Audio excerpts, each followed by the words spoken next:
having experienced troubles in life just because they have been in contact with preaching nuns.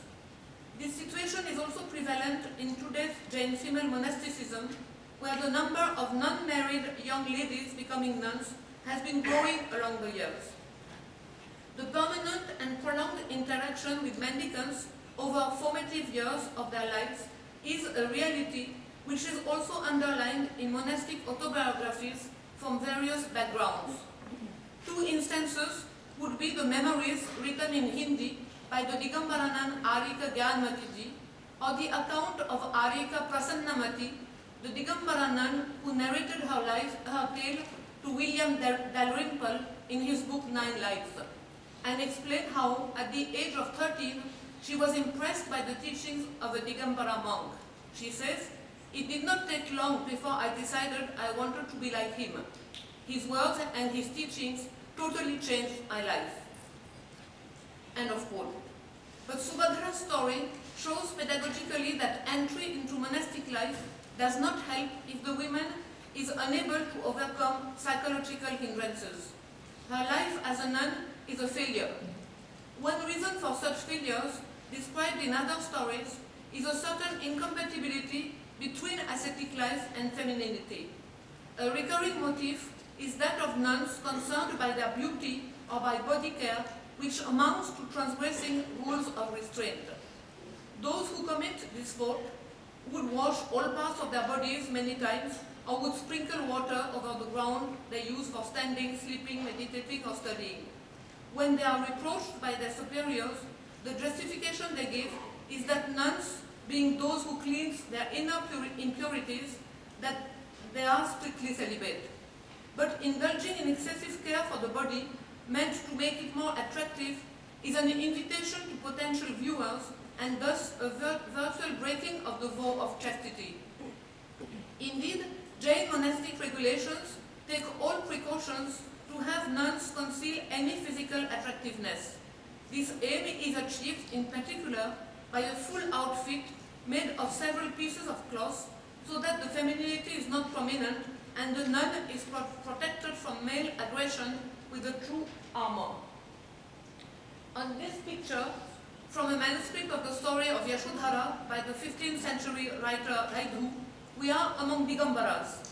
The monks, the munis, considered to be spiritually the most advanced members of the religious community, go naked, as you can see on the picture, nakedness symbolizing complete detachment, indifference to the body and to external reactions. The two white-clad figures are two young mendicants, Abhayaruchi and Abhayamati, the first one a boy, the second one a girl. But it is rather difficult to distinguish between them, as what is striking is the layer of clothes that cover their bodies. It is more important, in the painter's view, to identify them as mendicants than to know their sex, and than to identify the girl among them by any sign. Indeed, if not clothed properly, a nun would put her chastity at risk, independently of her own determination. This is also one feature of the very famous story of Rajimati as a nun. It is when she has taken shelter from heavy rain in a cave, and when she has removed part of her clothes to dry them, that she is seen by her brother-in-law, the monk Ratanemi, who tries to invite her to enjoy pleasures with him. The painters obviously avoided deliberately showing nudity. You see here how this one has negotiated the question. Rajimati not only rejects Ratanemi's offer, but teaches him what proper conduct should be. She is indeed a role model for nuns even today, as she is the embodiment of chastity, challenged by a man and utterly victorious because of her own resolve, which, in addition, had the power of convincing her challenger. Recent studies of both textual and ethnographic character have emphasized that, to make it brief, nuns are vulnerable individuals who need safeguards and protection in order to be able to keep their purity or chastity, the core notion of Shila, which is valued by the doctrine but also by the nuns themselves. This justifies provisions made in monastic rules, both old and contemporary, to keep nuns subordinate to monks in the religious hierarchy, although interviews with nuns show that they do not necessarily see Jainism as male-dominated and do not consider themselves as inferior in status or abilities.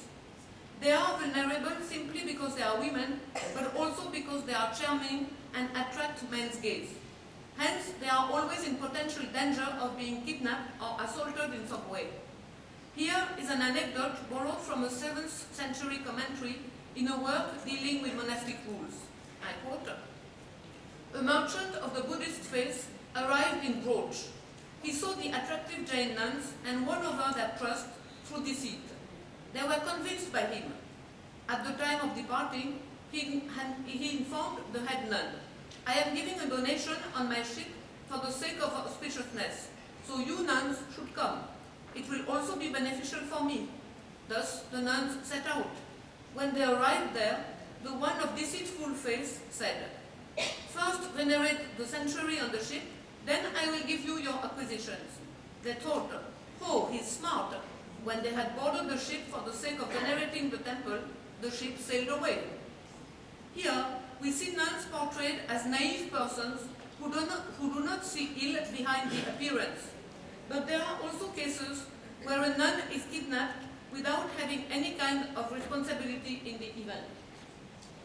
One of the most famous examples is that of the nun Saraswati, whose kidnapping is the starting point of the story of Kalakacharya, known in several versions and often illustrated in manuscript paintings. After having heard a monk preach, Kalaka also decides to become monk and is allowed to do so by his parents. He soon becomes a renowned teacher whose preaching is well attended. As it would happen today as well, a group of nuns joins the audience to listen to him. Among them was, by reason of her virtues and beauty preeminent among all women, diligently observing all the duties of nuns, the younger sister of the teacher Kalaka, the nun Saraswati. But as she was going out to the latrine, she was seen by Gardabhila, the king of Ujjaini, the town where the scene takes place, and he had her forcibly cast into his harem against her will, while she cried out, "Alas, good master, alas, brother, alas, master of the faith Kalaka, chief of monks, save for me the treasure of righteous living of which I am being robbed by the base king." You see two instances of this scene before you. As, despite all attempts at persuasion, the king refused to set her free, Kalaka took an oath that he would uproot this king who had offended the Jain faith through this miserable act. This is why later he went to the king of the Sahi, allied with him, could get supplies by magically transforming bricks into gold, prepare a siege of Ujjaini, annihilate the king's magic spell, catch him as a prisoner, and free the nun who was re-established in the restraints. Kalaka explains to the wicked king, "Because you violated a nun and did not respect the congregation, therefore I have done this. Whatever man with mind deluded by mighty delusion destroys a nun's virtue, he lays a fire at the root of the profit arising from the enlightenment of Jain religion." Several significant points come out of this story. The abduction takes place when the nun is far from the group, in a deserted place. Loneliness is not allowed to nuns who have to be in groups. Even this may not be sufficient. In another version of the story, the nun is kidnapped, although she is accompanied by other fellow nuns. The episode also shows that religious initiation may be a family matter. The nun Saraswati is the sister of the monk Kalaka, and in some versions of the story, it is told that they entered religious life together. This is a fact common today as well. Although family ties are theoretically no longer present when members of the same family have become mendicants, in practice they remain so in other ways of teaching and hearing. Kalaka does not put forward his status as a brother as a motivation for his action. Saraswati, however, does refer to him as a brother when she pitifully cries during the violent abduction, which recalls that of innocent Sita by obnoxious Ravana. This underlines that nuns, indeed, need monks to protect them, something which is supported by normative texts exposing monastic rules. Nuns' safety is a matter that cannot be guaranteed by them alone. A monk's assistance is required in ways that have to be negotiated delicately. This assistance is a matter of solidarity as a human value, but there is more to it. There is a solidarity of all members of the Sangha because, as statements uttered by Kalaka indicate, the assault to even one individual is a blemish to the community as a whole. One of the main concerns of the Jain regulations is to ensure that the community is not suspected of wrong behavior by society outside. If religious authority embodied by monks would not react to the assault caused to a nun, it could mean that they suspect her of being guilty or having encouraged the assault. This should be avoided at all costs. The Jain community is viewed as a closely tied group. Any fault of one has a repercussion on all. There is also the idea of extended responsibility in the hierarchical context. Those who are higher in the hierarchy, the monks, are responsible for those who are under their control, the nuns. I now come to the role assigned to the women in the construction of mythology, that is, in their relation to the jinas and to the notion of jinahood itself. It is here that the divergent position of Shvetambara and Digambara Jainism regarding women's ability to reach final liberation from rebirth as a woman intervenes fully. As is well known, this is one of the main differences between the two traditions. Misogynic prejudices are only one factor in this process. The main point is that total nudity is a prerequisite of the attainment of emancipation. Rejecting clothes means rejecting possessions as a whole and thus attachment to them. But nudity is not acceptable in women because of the impurity of their body caused in particular by menstrual flow. This is in brief the Digambara position. The Shvetambaras, on the other hand, favor a spiritual understanding of non-attachment. Wearing clothes does not necessarily mean attachment to them and advocate that emancipation is the result of the destruction of karmic matter in the soul, which is the same in both men and women. This has been a complex debate. Now, the treatment of the 19th of the 24 jinas in myth mirrors theological debates on women and emancipation as the gender issue is central. In agreement with their cardinal statement that somebody can reach emancipation only as a man, the Digambaras hold that Malli, the 19th jina, was a boy in the last incarnation like all other jinas. The Shvetambaras state that in the last incarnation, Malli was born as a girl. The earliest Shvetambara biography is narrated in one of their canonical scriptures. The inclusion of Malli's story in a canonical scripture is a statement in itself. Only the initial episodes of the story need to detain us. After listening to a Jain ascetic, King Bala renounces worldly life, becomes a monk and reaches emancipation. His son Mahabala succeeds him on the throne. Mahabala has 6 childhood friends. All 7 men were born on the same day and have grown up together. They are so close that they have decided that they will do everything with mutual consent. After hearing an ascetic who had come to preach, Mahabala resolves to become a Jain monk. When he tells his friends, they all decide to do the same. The men are exemplary ascetics. Once they agree that whatever fast one practices, whether short or long, the others will do the same. But the monk Mahabala wants to outdo his friends secretly. If his 6 friends observe a 1 day's fast, he fasts for 2 days. If they keep a 2 days fast, he fasts for 3 days, and so on. As a result of this duplicity, he acquires a karma that determines his future birth as a woman. Later on, the 6 friends are born as princesses and become princes and become kings. Mahabala, however, is reborn as a girl. The canonical account does not comment or analyze this any further, but Malli's career is retold by later authors. There, the mistake of Mahabala is named as deceit or treachery, Maya, which is one of the 4 main passions, Kashaya, in the Jain system, and is often singled out as a characteristic of women in general. In the words of the 12th century author Hemachandra, the ambivalent destiny of Mahabala is summed up thus. Because of penance mixed with deceit, he acquired women inclination karma and also the body-making karma of a Tirthankara because he had observed devotion to the arhats and other religious practices. A princess of magnificent beauty, Malli realizes that her friends in their common former births are now in love with her and establishes a strategy so as to teach them the impermanence of the body and arouse in them disgust for worldly life. She herself decides to turn to ascetic life.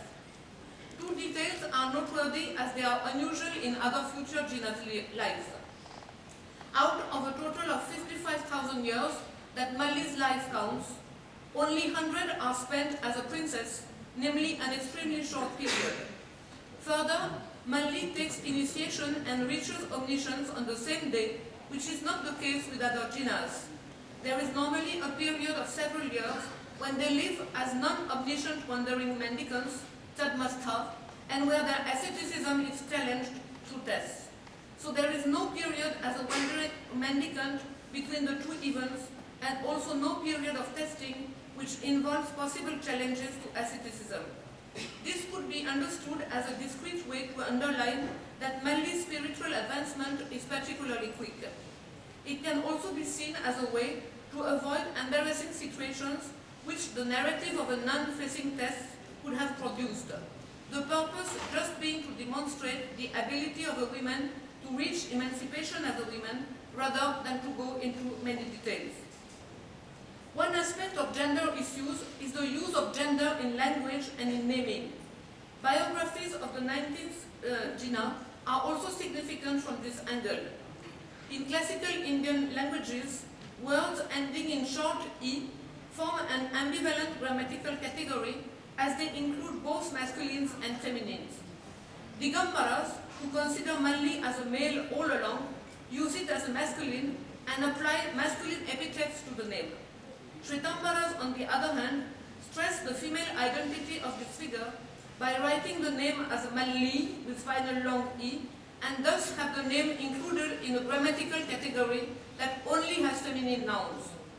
This for the time in the narration when Malli is a girl and a princess. As soon as she enters religious life, she is only referred to as Malli the Arhat, Malli the Jina, or Malli Natha, Lord Malli. Thus, even among the Shwetambaras, the extension of Malli's femininity remains limited. Artistic evidence, on the other hand, is also not conclusive. There is only one instance of a sculpture that could represent Malli as female. It is a black stone statue from the 10th to 11th century, showing a woman sitting cross-legged in meditation with the palms of her hands on top of each other and a lotus flower atop them. The head is missing, but femininity is clearly shown by the breasts, the morphology of the body, and also the long plait falling to the bottom of the back. The only sign that suggests that this lady could be Malli is the water pot in a square on the